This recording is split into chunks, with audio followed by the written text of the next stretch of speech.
Okay, cool. So the title of this video is Separation Doesn't Exist, at least not in the way you think. Okay, now what do I mean by this? What I mean by this is separation is like, let's say me in this room right now, me and you watching right now are separated. Through the phone, we're separated. But internally, through quantum entanglement, we're not separated. We're essentially on the same frequency right now. That's why you're able to watch this and you are able to take note of what I'm saying. You can watch something 1,000 times, but once you're on the actual frequency of it, you can then apply it, essentially. Because anyone can have information, it's about applying the information that you're getting and using it. That's what the point of the information is. You're meant to use what you then have learned for the information to be effective. So anyway, what I mean by this is there's different realms of existence, there's different planes of existence. On all planes, everything is one, apart from reality, this realm, the realm of illusion. Which is why that phone's there, I'm here, you're there, but we're all as one right now. We're communicating on different waves of existence essentially right now. So, being separated subconsciously, which is internally, being separated internally will therefore separate you from something externally. Externally is reality, this realm. So, I'm gonna say that again. Being separated from a subconscious thing separates you. Sorry, I'm gonna say that again. Being separated from a subconscious thing internally separates you from something in reality externally, as within, as without. So what I mean by this, if you look at things externally, if you look to see things externally, if you look for something's going to help you externally, because you're always looking out rather than internally, you will never be satisfied because you're always looking for the next thing. You're always looking outside of yourself. You're always looking outside of yourself, outside of yourself, outside of yourself. So eventually, even when you do get that thing, you still won't be satisfied because you're looking outside of yourself. You're not looking within. So that's why there's some rich people in the world that are rich in terms of they got a shit ton of money, but mentally, internally, they're poor. Internally, they don't care about the money. Internally, they're still depressed. It's because they were looking externally. They thought money was gonna, let's say, result in their happiness. And you can only be happy within, as without. So if you're not happy internally, how can you therefore look for happiness externally? That's contradiction. That's contradiction, literally. So what you have to do is, let's say you're seeking happiness externally. You have to be happy internally. If you're looking for love externally, you have to love yourself internally.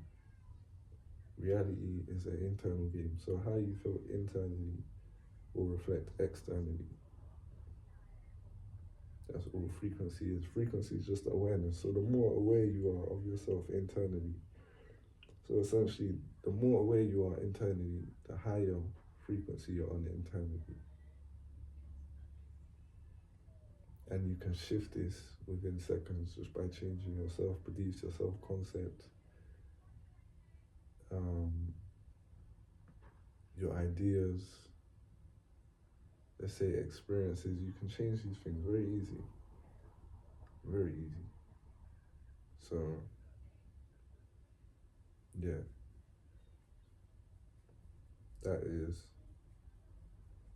being separated exists, but not in the way you think. So this means as well, when people say, I will do this, I will do that, because they're saying they will and not they am. So instead of saying I am or I have, someone saying I will signals I am not, because you're saying I willed it. It's external. You're saying I will. You haven't done it yet. You're not it yet. You're saying you will be or you will do. So therefore you're signaling that you are not. You're getting it. But like I said, reality is an internal game. So to be something, you have to already know you're that internally. You have to already know it internally before the world proves it to you. You have to know that you are that internally. So for example, if someone thinks they're the best at what they do, they have to know that internally before the world proves it to them. And then they will see that it happens because internally they believe it. And no matter what life tries to throw at them, they still know internally, no, I am this. Reality then therefore has to bend to them, because the universe is you. You're your own universe. You're your own creator.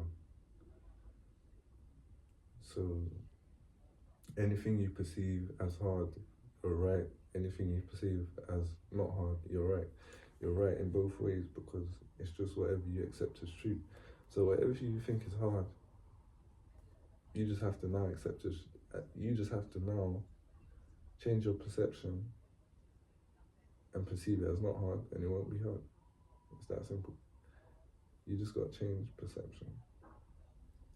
And for the subconscious mind to change, let's say, emotional associations with meanings of words, all you have to do for that, you just have to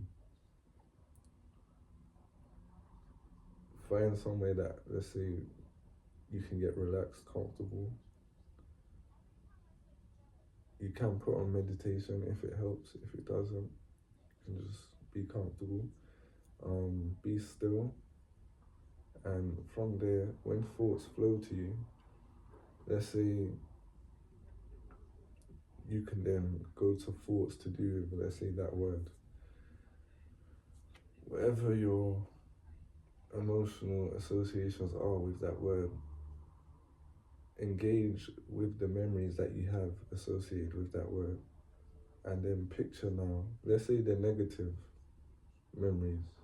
Picture these now as positive memories. Get emotionally intense with it. Because the heart, essentially the frequency from the heart is stronger than the frequency from the brain. So when you feel it, emotion is the language of God. So feeling it is 10 times stronger than envisioning.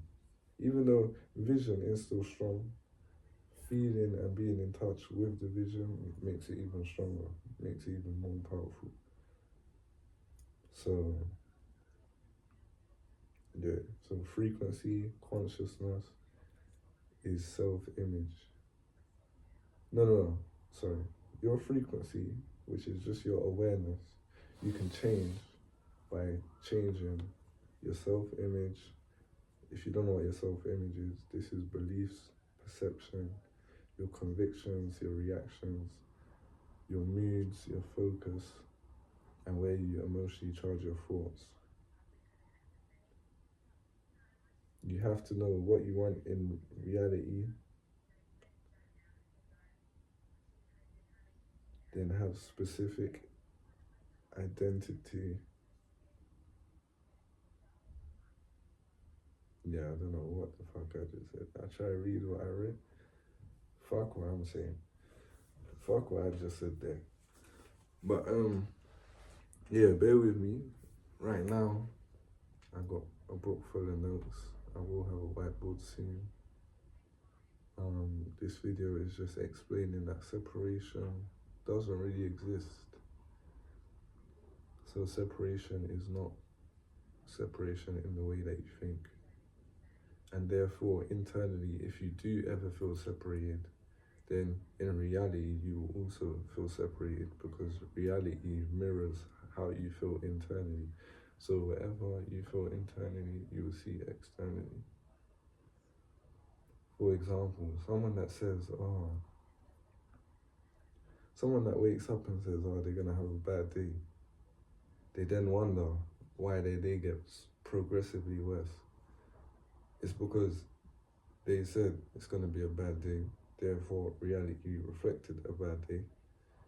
They got emotionally engaged with the feeling of it being a bad day, and therefore the emotional association got worse, therefore making their day progressively worse. It's all just perception. Perception is projection, as within, as without. So that is why you're not separated from nothing internally unless you say you are. Because again, whatever you tell the subconscious is true, is true. Whatever you tell the subconscious is not true, it's not true. They're both right. It's just whatever you tell yourself. So yeah, that is being separated from a subconscious thing separates you. Being separated from a subconscious thing internally separates you in reality, which is external. Wow. That's